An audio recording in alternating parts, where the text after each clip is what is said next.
Sophie est une fille qui a beaucoup de bon sens. C'est quelqu'un à qui je peux me confier. Elle tombe bien. Ça fait longtemps que j'avais eu personne à qui parler. Les autres filles de l'école n'ont pas le même niveau. Avec les mamans, je préfère garder mes distances. Ma sœur a déménagé en banlieue, alors je gardais ça pour moi. Ça fait du bien d'en parler. Sophie m'approuve tout à fait. Elle dit que je n'ai pas à céder aux exigences de Jean-Luc. C'est à moi d'affirmer mes préférences. C'est ce que je pense aussi. Nous sommes sur la même longueur d'onde. Ça fait pas longtemps qu'on se connaît, mais on se parle très ouvertement, comme deux vieilles copines. Elle me comprend à demi-mot. Elle a personne dans sa vie en ce moment. Elle a un franc-parler qui me plaît bien. Elle est politiquement plus active que moi. Elle est de gauche, mais sans illusion sur le Parti socialiste. Elle milite au syndicat, ce qui ne plaît pas aux parents parce qu'elle prend son jeudi pour assurer la permanence. C'est vrai que c'est un peu embêtant pour les gamins. Ça aurait été mieux de faire ça le mercredi. Mais elle a un idéal.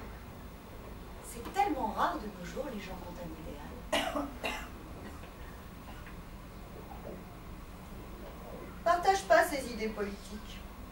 Ne m'intéresse pas du tout à la politique. Mais Sophie est intelligente, elle a compris. Elle voulait qu'on adhère au syndicat. J'ai dit non, elle n'a pas insisté. Jean-Luc a dit oui. Je sais pas ce qu'il lui a pris. Jusque-là, il n'avait jamais manifesté le moindre intérêt pour la politique, mais encore moins pour le syndicalisme. Ce qu'il y a sans doute, c'est qu'il essaie de se mettre en valeur.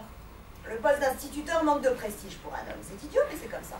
Les gens pensent qu'il est instituteur parce qu'il n'est pas assez intelligent pour être prof. Il en est conscient, ça doit le travailler, il a fini par faire un complexe. J'ai expliqué ça à Sophie, elle trouve que j'ai une bonne analyse. Elle me trouve très intelligente, je l'ai invitée à dîner. J'avais invité Stéphane aussi. C'est un ami de Jean-Luc, un célibataire endurci. Mais il est ingénieur, pas trop mal de sa personne, on finira bien par le caser un jour. Ça aurait été sympa. Seulement Stéphane a téléphoné au dernier moment pour se décommander, ce que j'ai trouvé un peu cavalier de sa part. Surtout que Sophie était déjà arrivée, la pauvre, c'est très gênant. Enfin, elle l'a bien pris, heureusement. Elle est toujours très à l'aise. Je crois que la soirée lui a plu, malgré tout. Elle a branché Jean-Luc sur le cinéma japonais, elle a l'air de s'y connaître, il était heureux comme un pape. Moi, je mélange tous les noms. Ils ressemblent tous. Je suis partie faire le café, je suis revenue, il parlait d'Oshima d'un air entendu. Je crois que c'est celui qui a fait le voyage à Tokyo. Je suis repartie faire la vaisselle. Sophie était très contente de sa soirée. Elle m'a remerciée le lendemain, elle m'a fait des compliments sur Jean-Luc. C'est vrai que Kurosawa, il connaît par cœur. Il a une excellente mémoire, c'est impressionnant, dans un premier temps.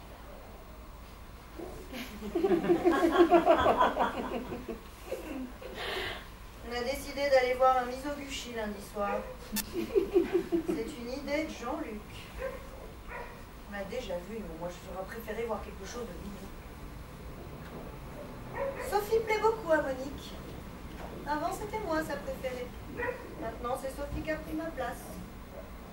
Je suis pas jalouse, franchement ça m'arrange parce que Monique commence à me taper sur le système. Les autres filles sont jalouses de Sophie maintenant. Elles la trouvent prétentieuse.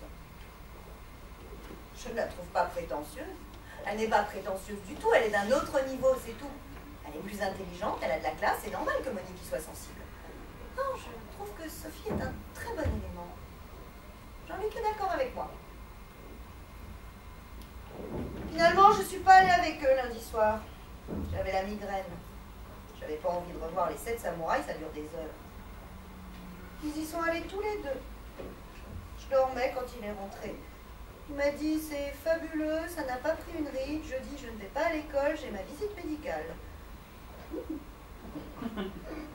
C'était vraiment pas la peine de me réveiller. Samedi matin, Sophie m'a aidé à ranger la bibliothèque. On était toutes les deux, on était tranquilles, on a commencé à parler. Je lui ai demandé si elle ne souffrait pas trop de vivre seule. Elle a répondu non.